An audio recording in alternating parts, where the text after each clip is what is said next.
تقدیر میں وسوسے شیطان نہ صرف یہی ڈالتا کہ بھائی عمل کا کیا فائدہ، اگر لکھا ہوا تقدیر میں جنت جانا تو جنت میں چلے جائیں گے، اگر جہنم میں لکھا ہے تو جہنم میں چلے جائیں گے، ہم کیا کر سکتے ہیں۔ اعلیٰ حضرت امام اہل سنت امام احمد رضا خان علیہ رحمۃ الرحمان سے بھی اسی قسم کا سوال کیا گیا تو آپ نے یہی ارشاد فرمایا کہ اچھا پھر اگر کوئی اس کو 2 تھپڑ مارے، خلاصہ عرض کر رہا ہو، تو پھر تو اس کو بگڑنا نہیں چاہیے، اسے کہنا چاہیے بھائی تقدیر میں 2 تھپڑ ہی لکھے ہوں گے اسی لیے پڑھے ہیں۔ مال چھین لے، آنکھیں آتے نا یہاں پر دکھاتے لے جاتے ہیں تو چپ چاپ دے دیں، بھائی میری تقدیر میں لکھا ہوا تھا کہ میرا مال چھین کے لے جائیں گے، ٹھیک ہے لے کے چلے گئے، یہاں نہیں آئے گا، یہاں پوری کوشش نہیں بھائی۔ تقدیر میں لکھا ہوا زندگی ہوگی تو زندگی تو میں چھت پہ جا کے کود جاتا ہوں، تقدیر میں زندگی لکھی ہوگی تو بچ جاؤں گا، کودیں گے نہیں، یہاں کبھی نہیں آئے گا۔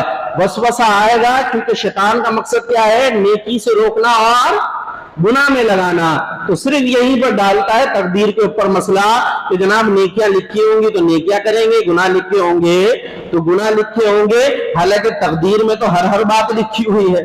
یہ واقعی یہ ساری باتیں لکھی ہوئی ہیں کہ کس نے کب مرنا ہے، کیا ہونا ہے، چھت سے کون کودے گا نہیں کودے گا، اگر چھت سے گرا تو بچے گا نہیں بچے گا، لکھا تو ہر کچھ ہے۔ تو آدمی کو چاہیے پھر ہر وقت آنکھیں بند کرا کرے اور روڈ کراس کرنا شروع کر دے۔ کیوں بھائی؟ اس لیے کہ تقدیر میں اگر لکھا ہوگا کہ روڈ کراس کر لوں گا تو کراس کر لوں گا، اور اگر تقدیر میں نہیں لکھا تو ایکسیڈنٹ ہو جائے گا چاہے کچھ بھی کروں۔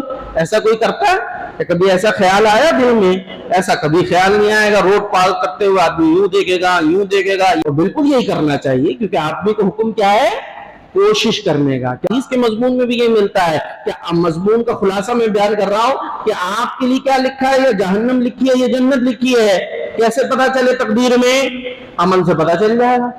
اگر جنتیوں والے عمل کر رہے ہیں تو مطلب آپ کے لیے جنت لکھی ہوئی ہے، اور اگر آپ جہنمیوں والے عمل کر رہے ہیں تو مطلب یہ ہوا، خلاصہ عرض کر رہا ہوں سمجھانے کے لیے، آپ کے لیے وہ لکھا ہوا۔ جیسا آدمی عمل کر رہا ہوتا ہے ویسے ہی رزلٹ آتا ہے۔ اگر میں پیپر کے اندر کچھ نہیں لکھ کر آؤں گا تو کبھی یہ نہیں ہوا میرا بھائی کہ مجھے 100 نمبر ملے ہوں، کسی کے ساتھ ہوا تو مجھے بتا دینا۔ میں نے 5 نمازیں پڑھی ہیں تو قیامت میں پہلا سوال نماز کا ہونا ہے۔ اگر میں نے نمازیں گنوائی ہیں تو اپنی مرضی سے گنوائی ہیں، میں اٹھ کے نماز پڑھ سکتا تھا، تو قیامت میں سوال بھی نماز کا ہونا ہے۔ نماز کا جواب نہیں ہوگا تو پھر مقدر میں کیا ہونا ہے؟